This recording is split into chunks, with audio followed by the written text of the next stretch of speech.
Nah, untuk bulan ini saya lihat kondisi marketnya memang masih terfokus, yaitu mengenai kekhawatiran akan kenaikan yield obligasi US ya. Makanya kalau saya bilang di sini adalah itu istilahnya adalah tantrum without tapering ya.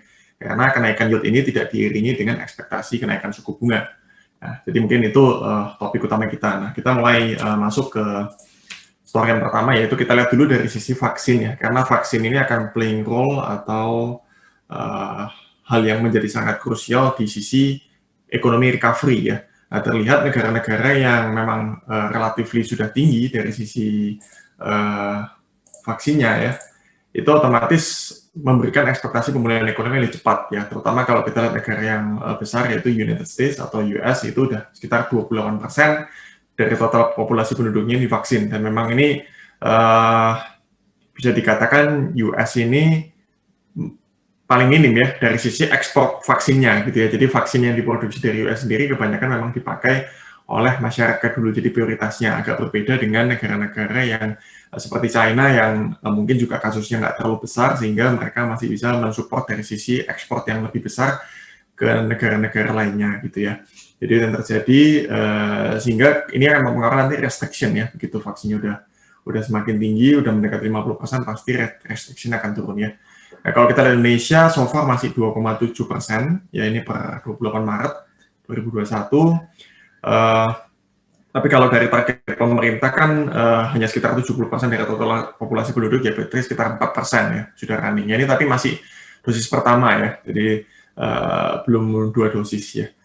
Oke, jadi kira-kira ini kondisinya kalau di Eropa range-nya itu yang sudah mulai vaksin antara 10 sampai 15% dari populasi penduduk ya. Oke, kemudian kalau kita lihat story berikutnya yang sudah berkembang juga, yaitu ada another lockdown ya, terutama yang terjadi di Eropa. Jadi memang kalau lihat di akhir-akhir Maret itu US itu juga angkanya mulai naik lagi, tapi kalau Eropa ini sudah dari awal Maret ya, itu angkanya terus mengalami kenaikan ya, karena ada namanya new variant ya yang katanya lebih cepat ya proses infeksinya gitu ya. Jadi kalau kita di map ini juga warna yang agak gelap ini kebanyakan ada di Eropa gitu ya, dan kemudian ada di wilayah juga Amerika Selatan ya. Nah, jadi ini otomatis negara-negara yang kasusnya tinggi ini ya lockdown-nya kembali ketat lagi ya. Itu yang terjadi ya. Kalau yang lainnya yang warnanya agak muda ya tentunya ini sudah lebih east ya. Oke, mungkin itu kita lihat dari perkembangan story di COVID-nya. Nah, mungkin yang ini yang semalam ya, yang sudah keluar gitu ya. Jadi memang ada wacana setelah pemerintah Biden atau Presiden Biden itu mengeluarkan paket stimulus yang 1,9 triliun yang dinamakan America Rescue Plan. Ini ada wacana akan mengeluarkan another stimulus lagi ya, nilainya sekitar 2 triliun US dollar ya. Nah, fokusnya kali ini, kalau kemarin yang pertama itu kan lebih untuk recovery ekonominya ya. Kalau ini lebih ke untuk memboosting ekonominya ya, terutama di proyek-proyek infrastruktur yang akan direncanakan, akan di-spending ya. Kalau ini bedanya spendingnya itu 2 triliun nggak langsung dalam setahun seperti program sebelumnya, tapi ini adalah dalam 8 tahun.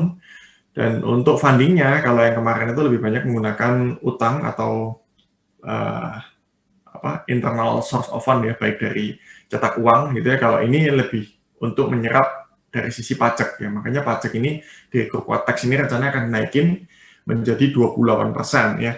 Nah, kalau untuk informasi, kemarin kan waktu kabinet Trump itu kan sempat diturunkan ya dari 35% ke 21% corporate tax. Jadi ini rencananya akan naikin dari 21 ke sekitar 28% ya, untuk meningkatkan pajak untuk funding ini ya. Nah, kemudian juga ada wacana untuk meningkatkan pajak atas keuntungan perusahaan yang diperoleh dari luar US ya, dari sekitar 13% ke 21% ya. Jadi pada intinya ini fundingnya akan diprioritaskan dari tax.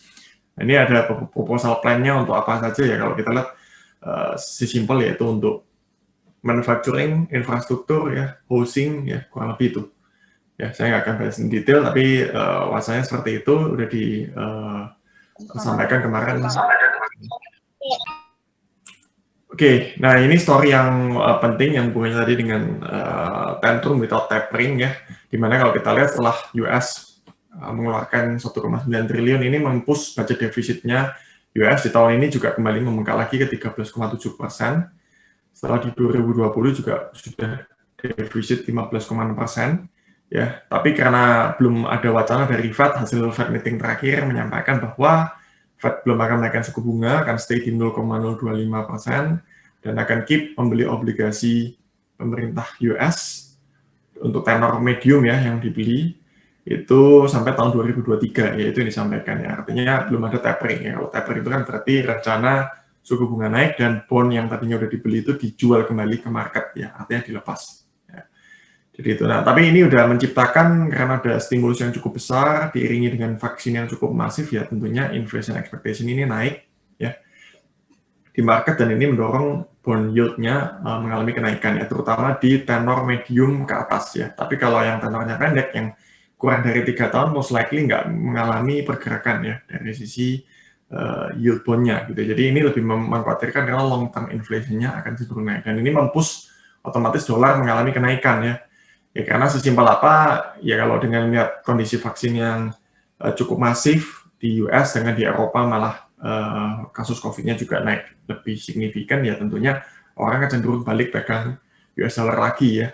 Ada kecenderungan ke arah sana ya. Belum lagi kalau yield obligasinya semakin menarik karena yieldnya mulai naik, ya otomatis menjadi alternatif untuk orang pegang dolar dan beli obligasi. Nah ini kelihatan dari sisi yield obligasi yang 10 tahun sekarang di sekitar 1,7% ya. Inflasi terakhir di US itu angkanya 1,7% untuk inflasi keseluruhan ya. Kalau inflasi intinya sekitar 1,5%. Nah kalau kita lihat projection-nya di sini, itu memang untuk tahun 2021 itu akan ada kecenderungan mungkin nanti bisa naik di atas 2% untuk inflasi biasanya, dan inflasi inti kurang lebih mendekati 2% ya. Jadi nanti kuartal 2 ada kemungkinan akan cukup tinggi nih kenaikan di inflasinya, dan ini udah trigger duluan ya. Jadi kalau lihat ini memang ada kondisi risiko di kuartal 2, bisa jadi yield bond ini belum tentu akan stay di sini ya, ada kemungkinan juga masih bisa naik up to ke 2%. Nah ini akan menjadi faktor risiko yang bisa menjadi cerita negatif ya di kuartal 2 atau di April ini juga ya. Ini perlu dilihat gitu ya. Nah, tapi memang kalau kita lihat in logis juga ya, kalau yield bond ini naik artinya kan investor cenderung melepas obligasi kan di US market ya. Nah memang pertanyaan yang paling utama juga karena belum ada kenaikan suku bunga ya di periode tahun ini. Nah, pertanyaan investor mau lari kemana? Apakah mau keluar dari obligasi ini and then stay di cash gitu ya atau in US dollar, juga kelihatannya mau berapa lama gitu ya. Tentunya pasti pilihannya either kembali lagi ke aset berisiko ya seperti saham, ataupun ya kembali lagi ke yield ke obligasi lagi gitu. Jadi ini memang masih questioning gitu ya. Kalau yieldnya naik gini, investor mau lari kemana gitu ya? Karena pilihannya suku bunganya belum akan naik gitu. Ini agak sedikit berbeda kalau dengan kondisi tahun 2013 ya, di mana Fed itu mulai melakukan tapering. Memang waktu itu yield bond juga mengalami kenaikan, tapi memang ada alternatif ya, di mana investor bisa pindah ke deposito gitu ya, sesimpel itu. Nah, untuk dari sisi Fed sendiri, balance sheet-nya juga udah cukup tinggi, membengkaknya di 7,6 triliun ya. Jadi artinya balance sheet ini berapa obligasi yang kurang lebih dipegang sama Fed itu nilainya sekitar 7,6 triliun US dollar. Oke, ini gambaran wacana dari kondisi di US market-nya. Nah, sekarang kita lihat memang sisi positifnya dengan stimulus itu udah pasti akan mendongkrak ekonomi global karena US kan memang ekonomi terbesar di dunia yang masih statusnya seperti itu, sehingga terjadi revisi di sisi pertumbuhan ekonomi ya, di sisi pertumbuhan ekonomi di US itu most likely direvisi naik ya. Ini yang warnanya hijau, ini dari OECD ya, itu direvisi naik lebih dari 0,3% ya rata-rata ya. Jadi kalau kita lihat di sini dengan US melakukan stimulus itu ekonominya most likely akan naik. Yang mungkin agak sedikit pelan kenaikannya yang di euro area ya, karena euro area ini kan another lockdown lagi yang cukup skalanya besar, sehingga ini mempengaruhi dari sisi pertumbuhan ekonomi di tahun 2021 ekspektasinya ya.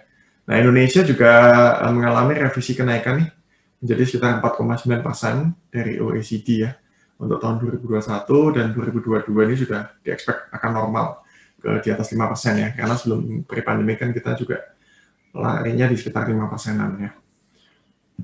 Oke, jadi ini kondisi ekonomi keseluruhan, malah China yang agak sedikit direvisi naik, tapi nggak terlalu signifikan ya. Jadi, tapi masih cukup tinggi ya. Nah, kalau kita lihat di sini, emerging marketnya yang paling tinggi adalah di India, diekspek tumbuhnya 12,6%, disusul China 7,8% ya. Oke, ini gambaran dari sisi World Economy Outlook-nya. Kemudian kalau kita masuk ke Indonesia, kondisinya adalah bisa dikatakan sampai sekarang ini konsumsi masih slow, ya, masih pelan. Indikatornya dari mana? Inflasi masih di kisaran 1,38%.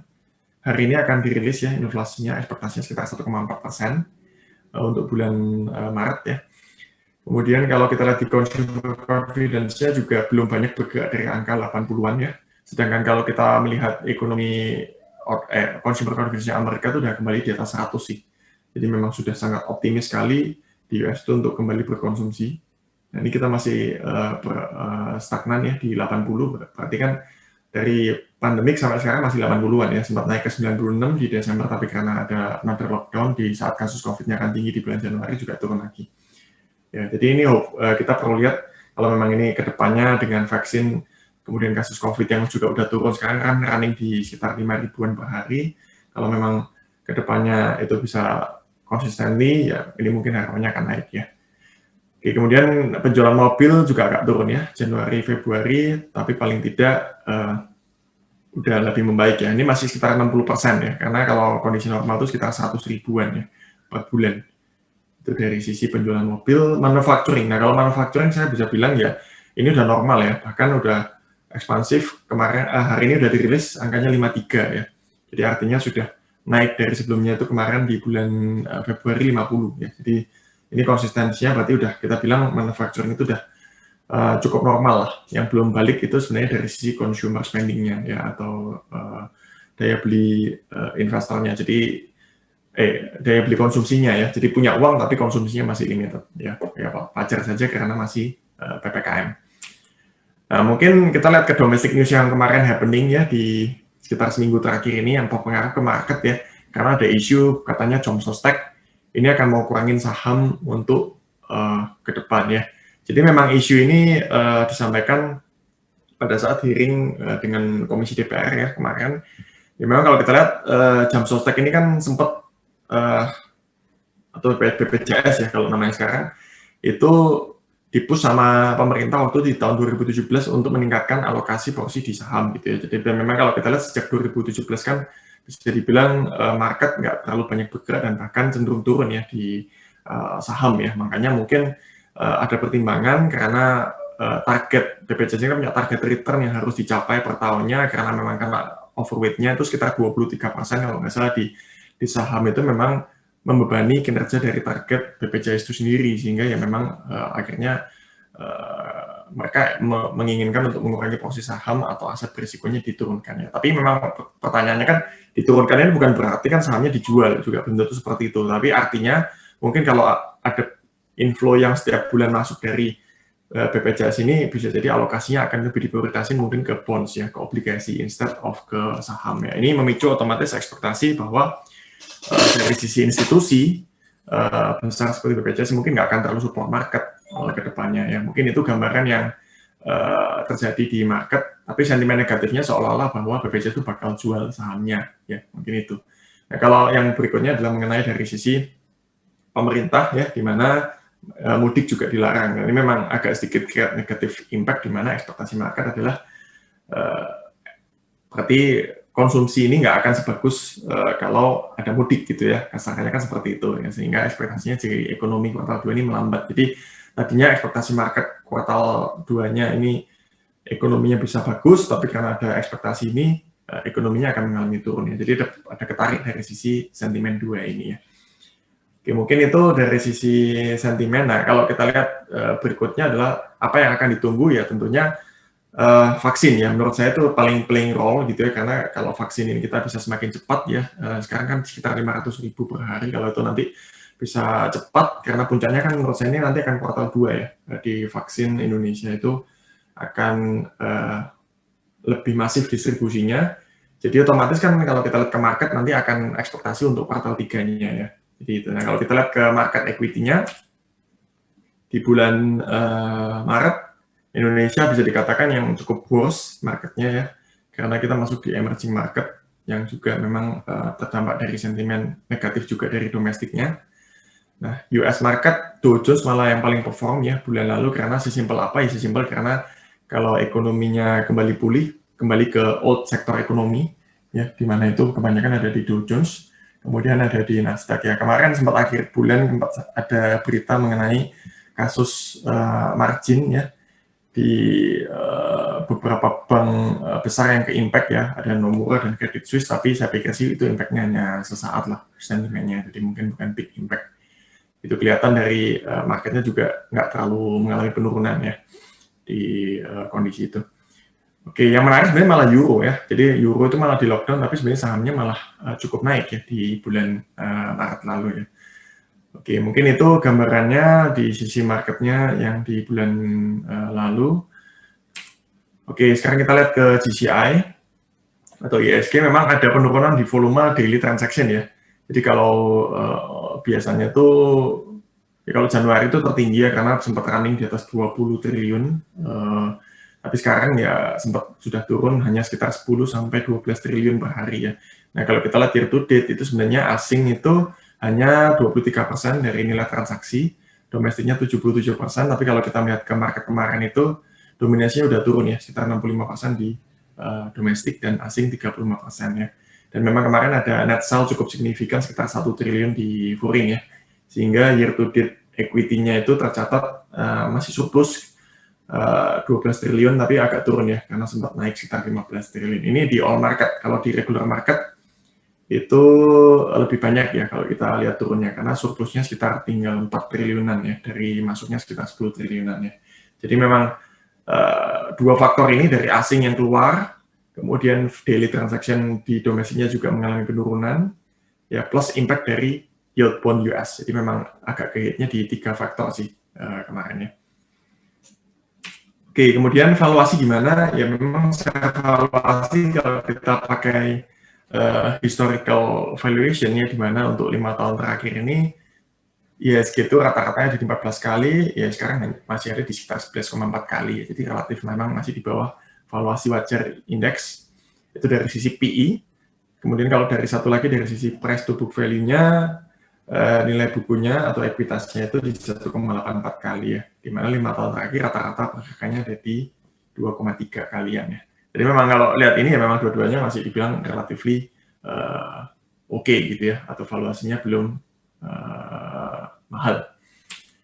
Nah mungkin saya akan bahas sedikit teknikal ya mengenai GCI. Jadi kalau memang kemarin ya sempat CSK-nya sideways nih dari Februari sekitar mungkin tanggal 8 gitu ya sampai Maret ya, Maret tanggal 20-an ya, ini sempat ISG-nya sideways sekali ya di kisaran 6160 sampai di 6400 ya. Nah, kalau kita lihat memang terjadi divergence ya, artinya divergence-nya dari momentumnya itu kenaikan yang kedua di sini ini kan hampir sama tapi momentumnya lebih turun. Jadi artinya ini nggak kuat nih kenaikannya sehingga artinya muncul kembali turun gitu ya. Indeksnya ini sama seperti waktu di Januari ya, sempat kenaikan keduanya ini momentumnya di bawahnya, jadi ini namanya divergence, artinya kekuatannya udah nggak kuat gitu ya untuk mau naik lagi sehingga mengalami penurunan gitu ya. Dan ini juga sama nih kemarin kejadian di tanggal 15 ini, momentum keduanya juga udah nggak kuat sehingga akhirnya makanya turun lagi dan ternyata turunnya menembus support ya, sempat menembus support ini 6167 dan kembali naik tapi akhirnya turun lagi. Nah sekarang pergerakannya ada di dua support nih, di 6.000-an dan di 5.800 ya. 5.800 ini kan bottom yang sempat terjadi waktu market juga mengalami koreksi di Desember sama di Januari. Jadi saya pikir sih akan ada di kisaran ini sih supportnya. Nah kalau turunnya lebih dari 5.800 memang ini akan jadi sinyal yang nggak begitu bagus karena ini bisa masuk ke short term bearish ya. Jadi hopefully nggak ke arah sana. Saya pikir sih juga mungkin harusnya enggak ya, karena kalau saya lihat ini kan bukan fundamental yang menyebabkan ekonomi Indonesia akan masuk kembali seperti tahun lalu sebenarnya situasinya sekarang. Cuman ketarik aja ISG-nya karena larinya udah kenceng tapi ekonominya ternyata tidak seperti ekspektasi ya. Sehingga kembali ditarik mundur ya indeksnya. Jadi Ya saya pikir sih kalau ada di range 6.000 sampai 5.850 ini adalah level yang kita bisa consider untuk buy ya. Nah, kemudian kalau lihat dari sisi divergensinya juga ada kemungkinan kalau ini momentumnya nggak turun lebih dari sini gitu ya. Berarti kan kesimpulannya ISG-nya turun, tapi momentumnya nggak turun lebih banyak. Jadi artinya ini bisa pertanda bahwa ada potensi rebound di sini ya. Oke, mungkin kira-kira itu dari sisi teknikal yang bisa dilihat untuk market kita yang jangka pendek ya untuk di mungkin minggu ini. Oke, kalau kita lihat di GCI, historical performance, memang bulan April, Mei, Juni itu biasanya marketnya nggak terlalu bisa cukup ada rally yang signifikan ya, kecuali tahun lalu, karena kalau lihat tahun lalu itu kan memang turunnya juga udah tajam ya, jadi wajar sekali terjadi reboundnya. Jadi kalau saya bilang di April ini chances-nya memang masih lebih tinggi positifnya, tapi kelihatannya marketnya tetap akan bergerak volatile ya, artinya ya menurut saya sih masih akan sideways sih untuk di bulan April ini ya, jadi momentumnya masih seperti itu. Oke, kemudian kalau kita lihat di bonds, IDR bonds ya, terutama itu di Bindo atau indeks obligasi kita itu bulan lalu bisa dikatakan nggak terlalu turun lagi, tapi year to date memang masih minus ya, karena sekali lagi ini ketarik dari sisi yield bond US, sehingga yield bond rupiah kita naik ya, dari yang 10 tahun itu di 6,57, naik ke 6,75, kemudian yang US dollar ini malah agak unik ya, US dollar ini yang 10 tahun malah yieldnya ini menguat, dari 2,59 di akhir Februari ke akhir Maretnya ke 2,28. Tapi ini agak unik karena yang menguat hanya yang tenor 10 tahun ya, sedangkan yang tenor yang lainnya itu relatifly agak naikkan di tenor pendek, yang di tenor panjang relatif flat ya. Jadi ini terjadi namanya inverted curve ya, di mana tenor 10 tahun yieldnya lebih rendah dibanding tenor yang lebih pendek ya.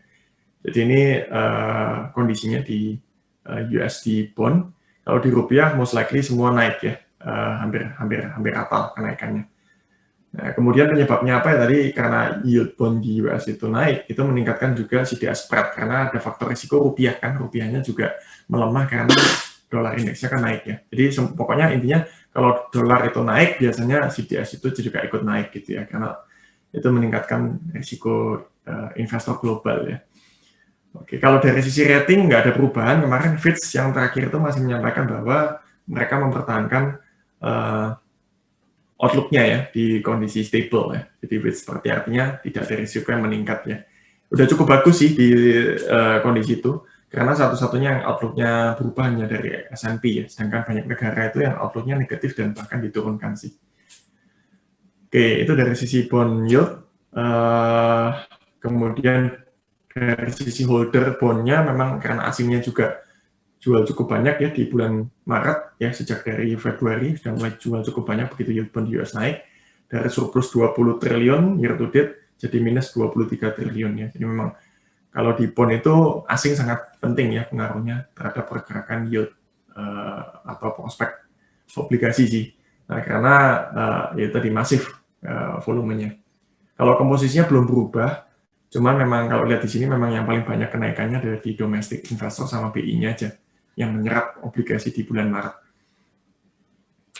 Oke, sekarang kita masuk ke analisis sih gimana. Kalau untuk analisis di IDR bond, itu memang dengan yield bond yang sudah naik di 10 tahun, itu memberikan diskon sekitar 1% terhadap inflasi dari sisi ini ya, rata-rata 5 tahun terakhir. Kemudian kalau kita lihat dari sisi selisih yield bond rupiah kita terhadap suku bunga itu juga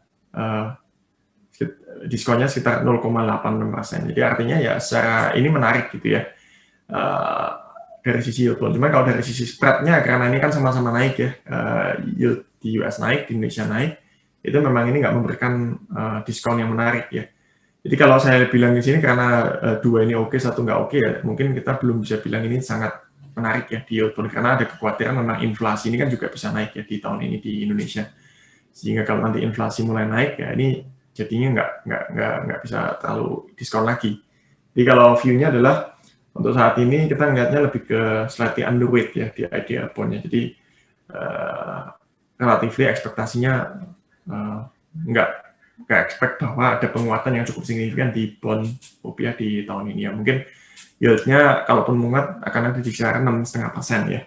Ini kita revise karena tadinya kita expect bisa 6%, tapi kalau melihat dari kondisi stimulus yang gencar di US, mungkin ini sudah agak sedikit berubah ya view-nya. Oke, kalau untuk USD bond relatively masih belum menarik karena ya tadi yang 10 tahun itu malah kemarin sempat menguat sehingga spread-nya dengan US Treasury yang 10 tahun malah semakin kecil gitu ya, sehingga kita bilang malah premium harganya hampir mendekati 1%. Sedangkan kalau yang di 3 tahun relatifly netral ya, karena nggak mengalami penguatannya. Jadi kalau di sini ya kesimpulan kita adalah kita tetap defensif ya di yang US dollar bond, hanya di tenor yang relatif pendek saja. Oke, jadi summary-nya kalau melihat bulan April ini kecenderungan pasar masih akan fluktuatif ya sambil menunggu perkembangan dari vaksin ya, semoga bisa lebih cepat distribusinya dan itu bisa kembali meningkatkan optimisme di pasar saham ataupun obligasi di bulan April ini. Ya, setiap penurunan yang cukup signifikan bisa dimanfaatkan menjadi opportunity untuk menambah posisi ya rekan-rekan Modus. Oke, sampai di situ update saya untuk bulan ini. Sampai jumpa di update berikutnya. Salam Moduit.